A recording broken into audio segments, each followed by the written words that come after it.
dari yang suci, ya dari Allah.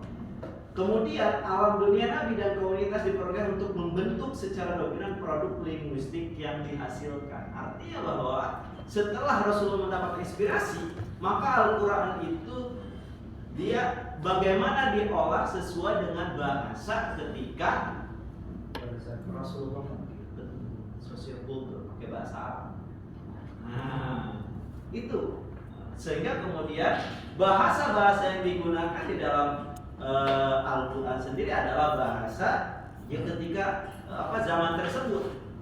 Makanya kemudian kenapa kita harus kembali ke sana? Kenapa kita juga harus mengetahui asbabun nuzul setiap ayat? Jadi kita tidak akan bisa memahami ayat Al-Quran secara mantap, secara jelas tanpa mengetahui asbabun nuzul. Itu yang pertama. Yang kedua, kita harus memahami ada namanya ideal dan kontinen. Apa? Idealitas. Al-Quran itu kan diturunkan untuk panduan kaum mukminin, muttaqin. Apabila itu muttaqin itu meyakini, betul. Tetapi kan itu ideal, secara ideal. Ada yang disebut sebagai kontinen. Kontinen itu apa? Kontingensi itu adalah kondisi realisasi. Nah, kondisi realitas ketika itu. Misal, ketika ada yang namanya poligami, itu kan ketika itu ada, saya juga kan kemarin juga ada yang poligami itu kan pembatasan, karena sebelum zaman Rasul itu namanya memiliki istri 10, 11 sampai 100 ada. Maka ada yang poligami untuk membatasi. Berarti kan idealnya ada kondisi ideal kan? Ada kondisi ideal, ada kondisi realitas. Atau disebut sebagai kondisi real. Apa realitas? Apa namanya? Realitanya seperti apa? Realitas. Nah, ketika itu realitasnya memang Rasulullah itu kan Al-Quran itu kan di situ dibatasi sampai 4. Tapi kondisi idealnya apa? Bainal ta'lif wahidah. Kondisi idealnya adalah itu sebenarnya. Nah, maka kemudian nanti kondisi ideal ini belum bisa direalisasikan ketika zaman Rasul, hanya bisa sampai dibatasi sampai 4. Tetapi hari ini di mana perempuan juga diberdayakan, sehingga kondisi hari ini itu sangat memungkinkan untuk menjadi ideal bahwa satu laki-laki adalah satu perempuan, menikah dengan satu perempuan, ideal kondisi ideal. Nah, makanya di situ ada kondisi kontingensi, ada kondisi ideal. Tujuan Al-Quran menjadi orientasi kaum mukminin yang idealnya belum tercapai pada masa pewahyuan. Nah, makanya di situ. Jadi belum tercapai secara secara penuh. Nah, sehingga kemudian ada yang disebut kontingensi tadi, kondisi realitas yang ternyata ketika itu ya memang pada batasan struktur kondisinya masih ya belum ideal ketika itu. Itu kan dicontohkan tuh kalau seharusnya laki-laki juga tidak menikah. Nah itu memang di situ yang dicontohkan sama Fazlur Rahman. Yang ketiga itu social justice sebagai tujuan primer. Jadi social justice itu sebagai tujuan Al-Quran memang turun. Nah, makanya kenapa harus ketika kan nanti itu posisi double movement, ada 2 gerakan. Gerakan pertama adalah kembali to the past, kembali ke masa lalu, bukan kenangan. Artinya setelah dari masa lalu itu kembali lagi ke dunia kontemporer. Nah, itu. Makanya kemudian kita harus asas ataupun prinsipnya, tujuan primernya adalah justice, social justice. Kemudian yang keempat itu identifikasi prinsip moral. Karena nanti ketika kita kembali ke sini, nah apa yang harus dilakukan? Yang pertama kita harus yang namanya mengetahui situasi makro sosiokultur. Jadi sosiokultur. secara makro, sosiokulturnya yang harus diketahui ketika kita balik. Yang pertama, makanya atau yang disebut sebagai asbabun nuzulnya. Ayat tersebut apa asbabun nuzulnya? Tadi kan nikah. Nah, itu kan asbabun nuzulnya karena ada sahabat Rasul itu punya 10 distrik, ada, saya lupa namanya. Tapi kan kemudian dibatasi 4, akhirnya yang 6 ditalak, diceraikan, disuruh milih gitu. Kalau disuruh milih gitu gimana? Yang paling cantik. Gak apa-apa, berarti normal. Makanya masih normal. Selanjutnya, Sholat apa sih namanya itu? tapi kan yang namanya cantik juga relatif. Tapi nggak tahu sih saya. Istighfarah. Tergantung sendiri-sendiri lah. Selanjutnya, kamu lebih pintar daripada saya masalah itu. Bagi Arifin.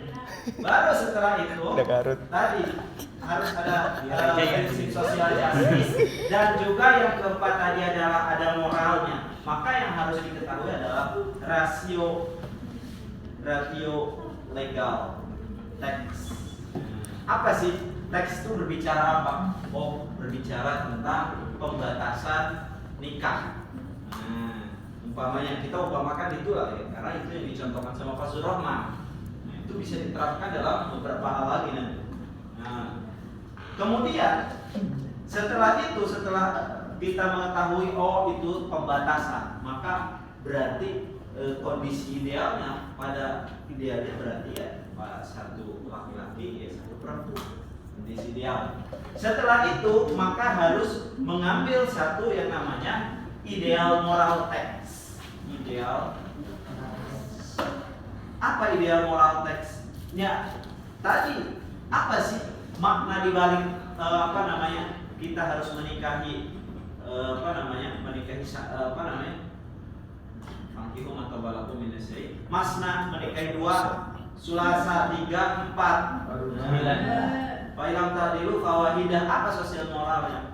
Fa'ilam ta'dilu, kalau kita tidak bisa berbuat adil, nah iya berarti kan keadilan itu adalah kondisi ideal.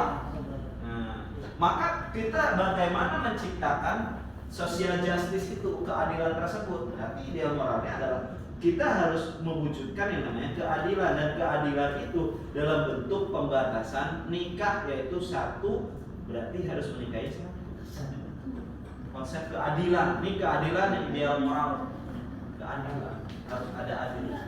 Nah, baru setelah itu berarti kan sudah ada di sini.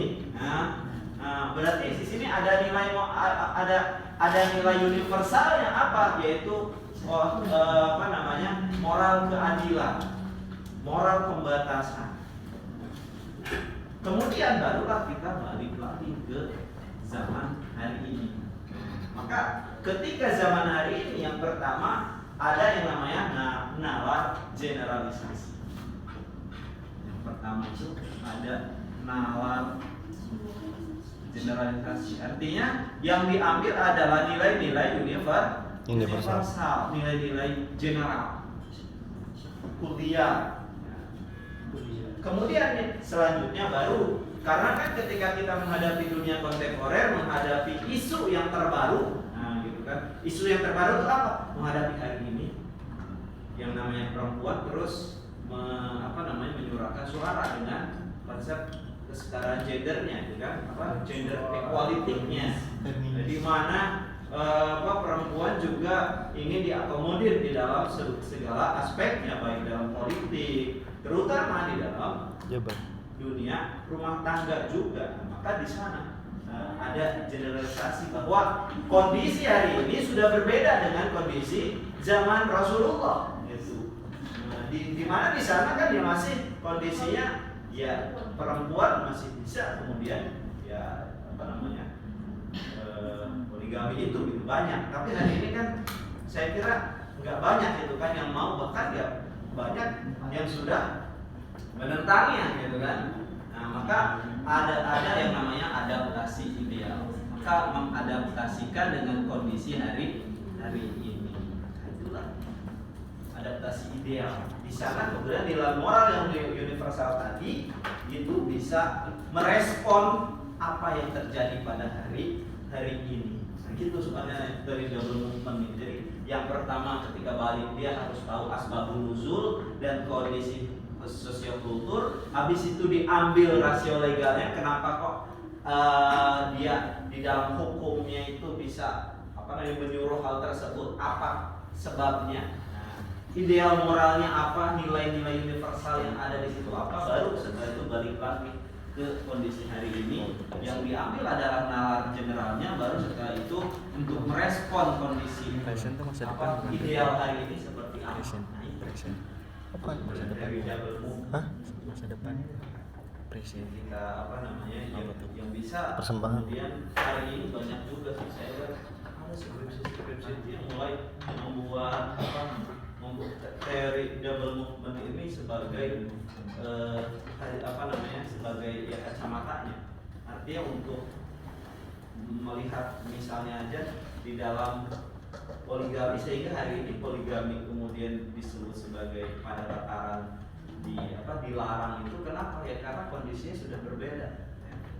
Dengan melihat sosiokulturnya, kalau saya zaman dulu sosiokulturnya ya memang dulu bahkan ya 10, 11 bahkan ada yang sampai kepada 100 juga.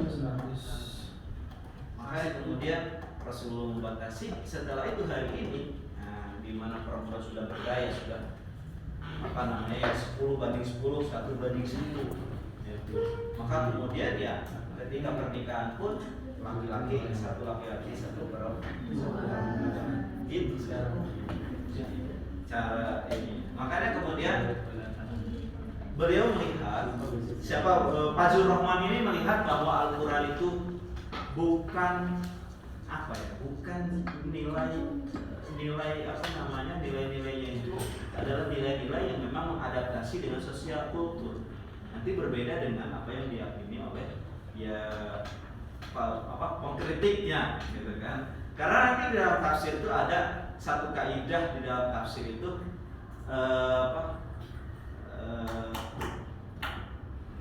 al-makna bi umumil lafaz la bi khususis sabab.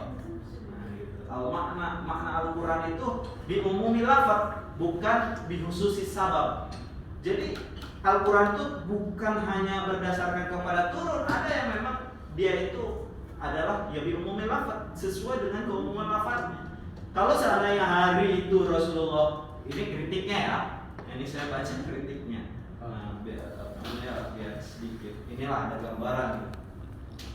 Kritiknya itu bahwa ya ketika zaman itu, gitu kan, Rasulullah membatasi 4, ya memang karena memang di dalam asbabun nuzulnya realita yang seperti itu, tetapi juga ini berlaku untuk hari ini. Zaman dulu juga orang kalau dia tidak bisa berlaku adil, ya tidak boleh. Tetap prinsip-prinsip itu. Hari ini pun ya sama kondisinya, gitu kan? Ini pengkritiknya. Sehingga Al-Quran itu adalah bi umumil lafaz la bi khususis sabab. Jadi kaidah di tafsir yang ada ya. Umumil lafaz di khususis sabab. Ya sosiokulturnya seperti apa? Dilihat nilai ar-rijalu qawwamuna 'alan nisa. Kenapa harus seperti itu? Nah, apa bedanya dengan kemarin Nasai Mansur? Bisa tuh beda teman-teman, membeda. Ini kan dunia kontemporer. Masalah-masalah berbeda pasti dengan masa lalu. Maka kemudian kita harus melihat setiap kejadian-kejadian yang ada, hukum-hukum yang disimpulkan itu karena apa? Nah, di situ kan pasti ada alasan logisnya, ada nilai moralnya. Diambil generalisasi dari nilai moralnya tersebut. Nah, sehingga nilai moral ini digunakan untuk melihat sebagai kacamata di dalam isu kontemporer. Respon hari ini. Apa misalnya? Tadi kepemimpinan perempuan misalnya, poligami, apalagi? Umpamanya soal gender, ini warisan. Itu juga termasuk. Kalau dipakai dengan kacamata kacamata bisa sampai kepada ya merubah, makanya saya bilang mendekonstruksi hukum-hukum yang sudah mapan. Ngajak pembaruan